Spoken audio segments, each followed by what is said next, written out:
আমি আবার ডান পিঠে ছেড়েছিলাম, ফুটবল ক্রিকেট সবই খেলতাম। আমাকে ওখানে দেখে পছন্দ করছিলেন, তখন আমাকে নিয়ে আসে ঢাকায় খেলতে। পুরো গ্লাভসের এরিয়াটা পুরো লাল রক্তে ভিজে গেছে। ও আমাদের একটা সময় তো বেসিক্যালি ক্রিকেটটা ছিল হচ্ছে ঢাকা খুব জনপ্রিয়, ঢাকা, চিটাগাং এবং ময়মনসিংহ, এই তিনটা জায়গাতে তিনটা ডিস্ট্রিক্টে সবচেয়ে বেশি প্লেয়ার প্রোডাকশন ছিল এবং মোটামুটি নাম করা সব ন্যাশনাল টিমে যারা খেলতেন তারা কিন্তু এই তিনটা জায়গা থেকে বেশি তখন ওই সময় ছিলেন। আমরা যখন দেখেছি আর কি আমাদের বড় ভাইদের যারা। রাজশাহীতে ন্যাশনাল টিমের প্লেয়ার তেমন ছিল না। রাজশাহীতে ক্রিকেট খেলার কালচার অনেক আগে থেকেই ছিল, কিন্তু ওই লেভেলের প্লেয়ার ছিল না। আমার আগে শানু ভাই ছিলেন যিনি ন্যাশনাল টিমে খেলতেন। তারপরে আমি যখন আমি যখন ন্যাশনাল টিমে আসি, রাজশাহীতে স্থানীয়ভাবে খেলতাম। ওই খেলতে খেলতে আস্তে আস্তে বড় যেমন হয়, আমি তো যখন স্থানীয়ভাবে খেলছি আমি আবার ডান পিঠে ছেড়েছিলাম, ফুটবল ক্রিকেট সবই খেলতাম, সব ধরনের খেলা। ছোটোবেলা তো সব ধরনের খেলা, আমরা তখন মাঠও ছিল, সব ধরনের খেলা খেলতাম। তো আমাকে বেসিক্যালি শ্রীলঙ্কান দুজন খেলোয়াড় তখন ওনারা ঢাকায় খেলতে আসছিলেন লিগ, রাজশাহীতে খেলতে গেছে টুর্নামেন্ট, তো আমাকে ওখানে দেখে পছন্দ করছিলেন, তখন আমাকে নিয়ে আসে ঢাকায় খেলতে। ওনার নাম ছিল গামাগি, একজন হচ্ছে গুরুগে।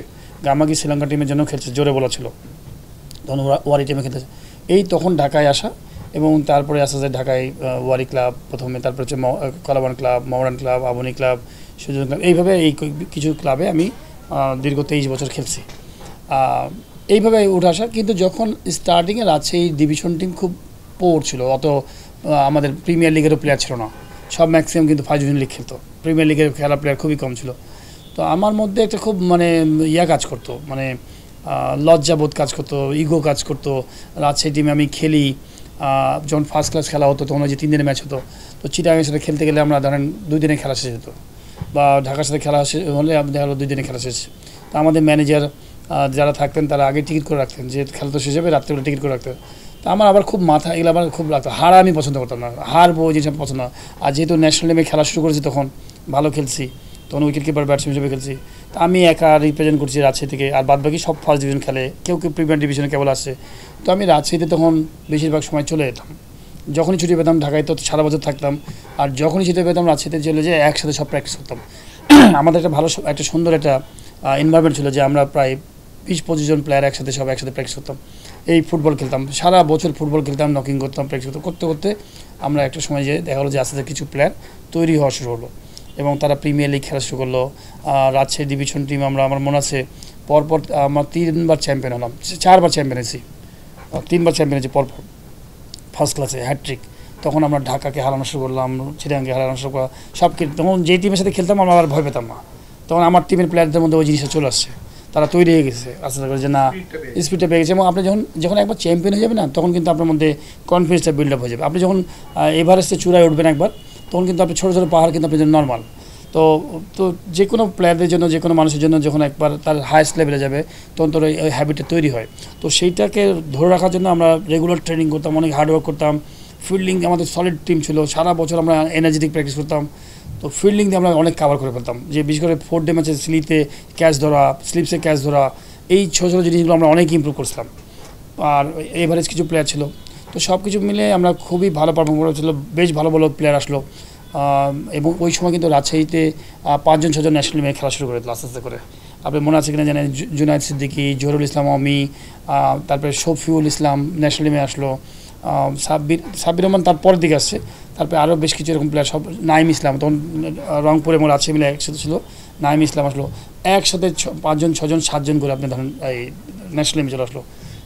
তো ব্যাক টু ব্যাক আমরা পরপর 4বার চ্যাম্পিয়ন হলাম। পরবর্তীতে আমার ধারণা ছিল যে তারা ধরে রাখবে খেলাগুলোকে, আমি সরে আসলাম, রিটায়ারমেন্টে চলে আসলাম ডিভিশন থেকে। 1বার 2বার তারা আবার চ্যাম্পিয়ন হয়েছে, কিন্তু এই জিনিসটা যে ধরে রাখা, সিনিয়র প্লেয়াররা পরবর্তী জেনারেশনটাকে আবার সুন্দর করে তৈরি রাখা, আগলে রাখা, এটা হয়তো পরবর্তী ছিল না। আর একটা বড় প্রবলেম হচ্ছে, যখন একই সমসাময়িক প্লেয়ার হয়ে যায় না, তখন তাদের মধ্যে দ্বন্দ্ব তৈরি হয়। যখন আমি যখন ছিলাম, তখন আমি একজন সিনিয়র, বাদবাকি সবাই কিন্তু আমাকে, বিকজ আমি ন্যাশনাল টিমে খেলি, আমাকে সবাই ফলো করতো, সবাই আমার কথাগুলো শুনতো। তো টোটাল টিম আমি বলবো যে আমার মতো করে তৈরি করে নিয়েছিলাম ডিভিশন থেকে। ম্যানেজার যিনি হবেন আমার একটা সুন্দর প্রায়োরিটি দিতেন, যারা সেক্রেটারি ছিলেন ডিভিশনের তারা আমাকে প্রায়োরিটি দিতেন। তো এরকম অনেক সময় সিলেকশন করার সময় অনেক রকম তদবির আসতো ডিভিশনের, বিভিন্ন পলিটিক্যাল ব্যাপার থাকে, আপনি তো জানেনই, যে এলাকায় থাকলে একে নাও ওকে নাও। আমি সিম্পল একদম সোজা কথা বলে দিতাম যে রাজশাহী চ্যাম্পিয়ন চান নাকি না ওই ছেলেটাকে আমরা দিয়ে দিব।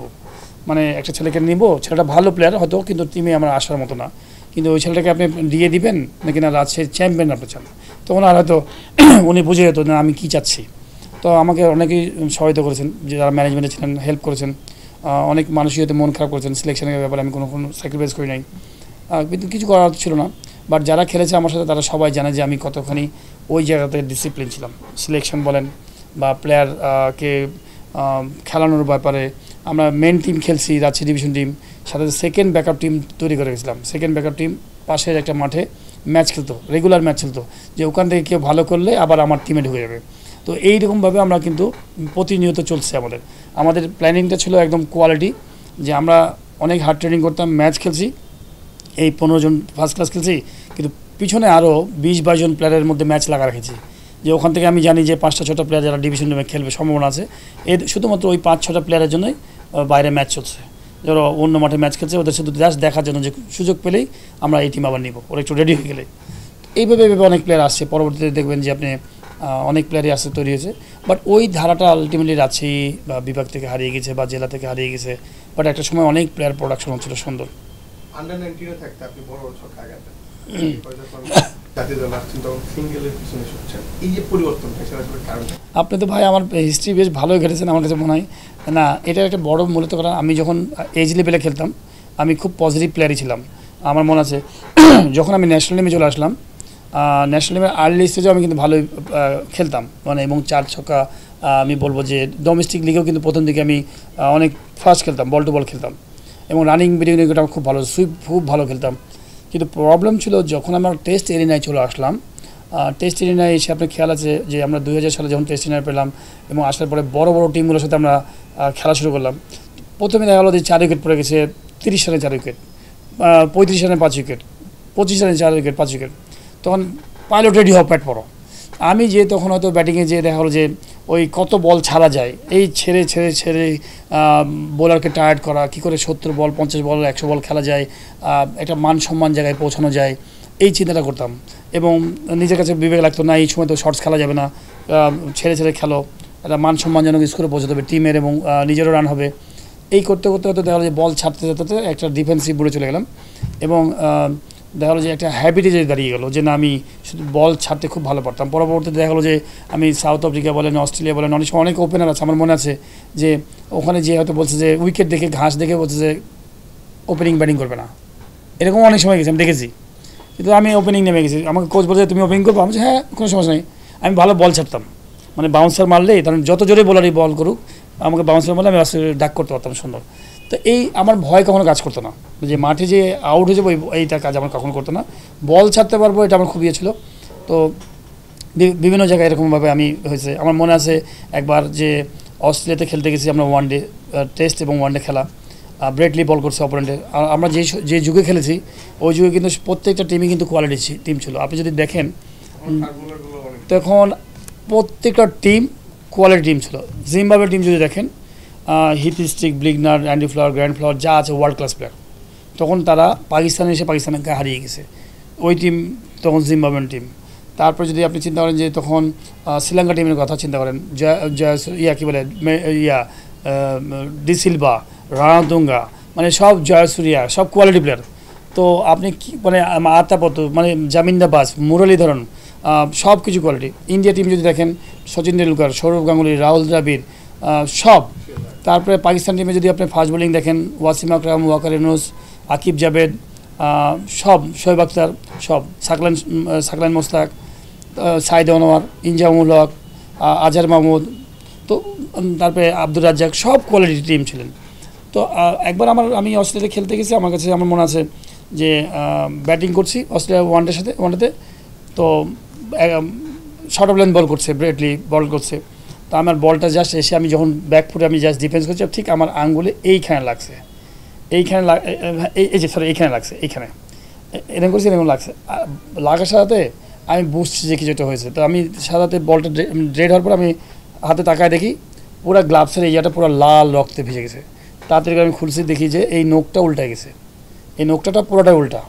তো আমাকে আমার ফিজিও জন গ্লাসটা ছিলেন, দৌড়ায় তাড়াতাড়ি আসছে, এসে দেখে যে ব্লিডিং হচ্ছে, আমাকে নিয়ে যেতে যাচ্ছিলো মাঠে ড্রেসিং রুমে। তখন কিন্তু আমাদের 5 উইকেট পড়ে গেছে, 4 উইকেট না 5 উইকেট পড়ে গেছে, আমাকে সে নিয়ে চলে যাবে মাঠের বাইরে। তাই আমি বললাম যে না না আমি যাবো না, তুমি একটা কাজ করো, তুমি ইঞ্জেকশন দাও বা কিছু কাপড় দিয়ে পট্টি মারো। বলছে না তুমি পারবো না ব্যাটিং করতে। আমি বলছি না তুমি আমাকে ইঞ্জেকশন দাও বা কিছু একটা দাও, ব্যথাটা কিছু দাও, আমি যেন ব্যাটিং করতে পারি। বলছি না তুমি পারবো না। আমি বলছি না তুমি পারবো, আমি এক হাতে ব্যাটিং করতে পারবো। তো যাই হোক ওই পট্টি লাগায় ইঞ্জেকশন দিয়ে আমি ব্যাটিং করেছি। আমার মাথার মধ্যে কাজ করছে ব্রেট লিগে আবার জীবনে কবে খেলতে পারবো বা পারবো কিনা সন্দেহ আছে। তো এই সুযোগ আমি একটা অপরচুনিটি, এত বড় জোরে বোলার ফাস্ট বল করে, তো এই বোলারকে যদি আমার সৌভাগ্য যে একে খেলতে পারা, আমি এর কাছে যদি রান করতে পারি, এটা আমার মধ্যে কনফিডেন্সটা বিল্ড আপ হবে। এই যে মানে ফিলিংটা, এবং আমি দেখছি 5 উইকেট পড়ে গেছে, আবার টিমেরও খারাপ অবস্থা হতে থাকবে। তো সব কিছু মিলাম চিন্তা যে আজকের দিনে যদি না খেলি পরের ম্যাচে আমি আর খেলতেই পারবো না, বিকজ পরের ম্যাচে তো তখন এই ব্যথা নিয়ে আর হাতই ধরতে পারবো না গ্লাভসে। তো চিন্তা করে যখন খেলবো তখন লাস্ট পর্যন্ত একদম খেলেছিলাম যতটুকু পেরেছিলাম। তো এগুলো ছিল আমার কাছে মনে হয় যে এইভাবে খেলতে আর কি। আর ওই যে বল ছাড়তে এমন হয়ে গেছে, তো কোচ তখন আমাকে সারাক্ষণ প্ল্যানিং দিত যে পাইলট তো আছেই, 4 উইকেট 5 উইকেট 3 উইকেট পড়লেই পাইলট, আর পাইলট যে বল ছাড়তে হবে এই ছিল। তো ছাড়তে একটা সময় হয়ে গেছে যে আমার হ্যাবিট হয়ে গেছিলো যে বল শুধু ছাড়তে হবে। আমি লাইনে যেতাম বল ছাড়তাম, কিন্তু এটা রং থিওরি। তখন কিন্তু আমাকে কেউ আর বলে নাই, বা আমি তো ডানে বামে ভালো মোটিভেটেড থাকা লাগে। কোচের মতো চিন্তা করেছে যে টিমের সম্মানজনক রানে পৌঁছানো, যে যেন একটা রান পৌঁছায়। কিন্তু আমি আবার দিক থেকে চিন্তা, হ্যাঁ আমার কাছে মনে হয় যে আপনার রিটায়ারমেন্ট বা এখন আমি রিয়ালাইজ করি যে খুব বড় এখনকার এই দুনিয়ায় এই ধরনের ক্রিকেট খেলা আবার ভালো না। কেন ভালো না? আপনি শর্টস খেলার বল 4 মারা বল 4 মারেন, 6 মারা বল 6 মারেন, ছাড়া বল ছাড়েন, না হলে কী হবে?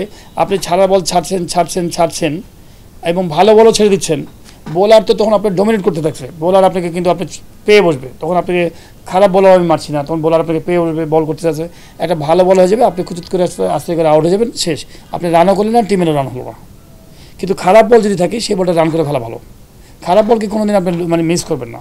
সেই জিনিসটা কিন্তু আমাকে মাথায় ঢুকায় নাই। তো এইটা ঢুকালে হয়তো দেখা হলো যে আমি ওরকম পজিটিভ থাকতাম। হ্যাঁ বাজে শর্টস খেলবো না, 50-50 খেলবো না, কিন্তু পজিটিভ খেললো। পজিটিভ বলতে যেটা মারার বল, হাফ বলই বল আপনি 4 মারবেন না, মারা উচিত। আপনি একটা শর্ট বল দিয়ে যে কাট খেলা 4 রানের বল 4 মারবেন, আপনি শুধু ছাড়াবেন, তাহলে তো ঠিক না। তো এই থিমটা আমার কাছে কোচরা ওইভাবে ইনফরমেশনটা আসে নাই। ফলে আমি খেলা জীবনে আপনি দেখবেন যে রিয়ালাইজ করবেন, খেলার জীবনের শেষের দিকে হোক বা মাঝামাঝি হোক, বা যখনই আপনি মানুষের সাথে মিশতে অনেক কিছু শিখবেন। যেমন আমার কাছে আমার মনে আছে যে অনেক মানুষের কাছে ছোটো ছোটো ইনফরমেশন পাওয়া যায়, দেখবেন যে আপনার জীবনে অনেক বড় কাজে লাগে। আমি এই বল ছাড়তে আমার একটা অভ্যাস হয়ে গেছিলো যে আমি প্রচুর লেগ বিভোর হতাম। ইনসুইং বলে আমি লেগ বিভোর হয়ে যেতাম, বল ছাড়তে যেয়ে দেখা হলো যে আমি লেগ বিভোর হয়ে যাচ্ছি অনেক সময়। তো একদিন আমাকে বিভিন্ন কোচই আমাকে ন্যাশনাল টিমে, ক্লাব টিমে আমাকে শুধু পায়ে যেন না লাগে, আমাকে শুধু পাটাকে একটু ওপেন রেখে খেলতে বলছে, ওপেন রেখে শুধু নকিং করাতো, ড্রিল করাতো। করি মাথার মধ্যে থেকে না পাটাকে সরাতে হবে, তারপরে ড্রিল করতে হবে। একদিন আমার আব্বা যেহেতু স্পোর্টসম্যান ছিলেন, স্পোর্টসের সাথে একটা লিঙ্ক থাকে, আব্বা আমার ডেকে আমার খাবার টেবিলে বলছে, কী রে তুই এত লেগ বিভোর, তুই মনে কর না যে সামনে দিয়ে একটা সাপ আসছে, ওটা লাঠি দিয়ে মারতে হবে, তাহলে তো তোর সহজ হয়ে যায়। আপনি জিনিসটা চিন্তা করেন, কথাটা কী সুন্দর বলেছে, সামনে দিয়ে সাপ আসছে, মানে ধরেন একটা বোলার বল করেছে, সাপ আসছে, তার মানে ধরেন বল আসছে, এই বলটা লাঠিতে মারো, মানে তুমি না বল ব্যাটটা না সরায়ে বরঞ্চ লাঠিতে মারো, তাহলে তুমি তার মানে হচ্ছে সাপটা আঘাত পাবে, তার মানে তুমি ব্যাট দিয়ে খেলো, সেটা মিন করেছে। সবসময় বল ছাড়া দরকার না, তো ব্যাট দিয়ে খেলো, ব্যাট দিয়ে খেললে কিন্তু অটোমেটিকলি তখন আর লেগ বিভোর হবেন না। এই যে ছোটো ছোটো ইনফরমেশন অনেক সময় জীবনে আপনি অনেক কাজে লাগবে। তো এই জন্য ধরেন আমি মনে করি যে ভালো মন্দ কোচিংয়ের কাছ থেকে তো অনেক কিছু আপনি ইনফরমেশন পাবেন, বাট নিজেকেও কিছু ইমপ্লিমেন্ট করতে হবে। ভালো কোচ এই জন্য খুব ইম্পর্টেন্ট, যে